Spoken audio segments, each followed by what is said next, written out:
मोहन और राकेश दोनों बचपन से गहरे दोस्त थे। दोनों एक गांव में रहते थे। मोहन बहुत सीधा था, जबकि राकेश का दिमाग बहुत तेज था। एक दिन मोहन ने राकेश से कहा, मोहन, राकेश, हम दोनों पढ़ लिख नहीं पाए हैं, तो क्या हम हमेशा गरीब रहेंगे? राकेश, तू चिंता मत कर, मैं तुझे कभी गरीब नहीं रहने दूंगा।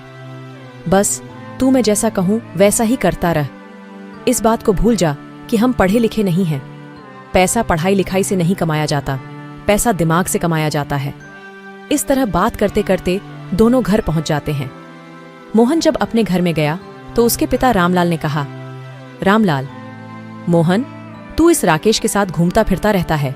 यह न तो खुद कोई काम करता है, न तुझे करने देता है। बेटा, ऐसे कैसे चलेगा? मेरी बात मान, कल से मेरे साथ खेत पर चल, दोनों मेहनत से काम करेंगे। यह सुनकर मोहन ने कहा, मोहन, पिताजी, आप मुझे 1 साल का समय दे दीजिए।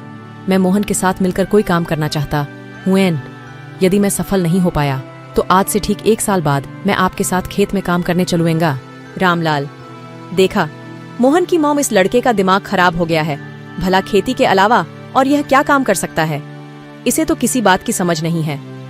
मॉम, सुनो जी, अगर ये कुछ करना चाहता है तो हमें इसे एक मौका देना चाहिए। रामलाल, ठीक है, मैं एक मौका दे दूंगा, लेकिन इसे 1 रुपया भी नहीं दूंगा। जो करना है वह अपने दम पर करे। मोहन, नहीं पिताजी, मुझे आपसे पैसे नहीं चाहिए। अगले दिन मोहन ने सारी बात राकेश को बता दी। राकेश, दोस्त, तू चिंता मत कर, 1 साल तो बहुत बड़ी बात है। अगले 6 महीने में हम दोनों का अपना व्यापार होगा। मोहन, पता नहीं तू क्या प्लान बना रहा है, लेकिन मैंने अपने पिताजी से बहुत डर लगता है और उन्होंने पैसे देने के लिए भी मना कर दिया। राकेश, कोई बात नहीं, पैसे तो मुझे भी घर से नहीं मिलने वाले। हमें कुछ ऐसा उपाय करना होगा जिसमें पैसे न लगें। दोनों दोस्त शाम को नदी के किनारे बैठ जाते हैं। बहुत देर तक बैठने के बाद राकेश कहता है, राकेश भाई, सबसे ज्यादा पैसा कुछ बेचने से आ सकता है। तू सोच, हमारे पास ऐसा क्या है जिसे हम बेचकर पैसा कमा सकें? मोहन, हम तो इतने गरीब हैं, क्या बेच सकते हैं? राकेश, लेकिन हमारा घर भी तो फसल बेचकर ही चलता है। क्यों ना हम अपनी फसल के साथ पूरे गांव की फसल बेचें? मोहन, लेकिन हमें कोई अपनी फसल क्यों देगा बेचने के लिए? राकेश, वह तू मुझ पर छोड़ दे। उसके बाद राकेश शहर जाकर अनाज दालों के मूल्य पता करता है, जहां उसे अनाज का मूल्य 3 गुना मिलता है। अगले दिन राकेश किसानों के पास पहुंच जाता है और उनसे बात करता है। किसान राकेश को फसल बेचने को तैयार हो जाते हैं। उसके बाद राकेश किसानों से मिले अनाज को लेकर उसे साफ करके 1 किलो और आधा किलो की पैकिंग में पैक करके शहर में ले जाकर दुगने दामों पर बेच देता है।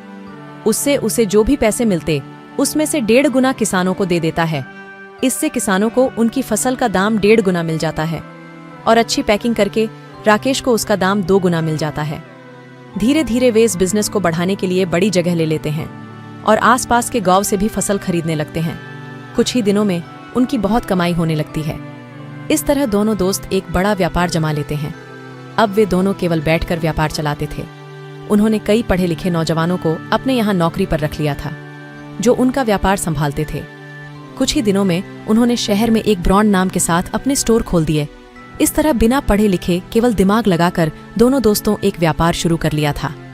बस हमारे अंदर कुछ करने का जुनून होना चाहिए, रास्ता अपने आप निकल जाता है। इस कहानी के बारे में आपका क्या राय है? कमेंट करके जरूर बताएं। वीडियो को लाइक करें, शेयर करें, चैनल को सब्सक्राइब करें। धन्यवाद।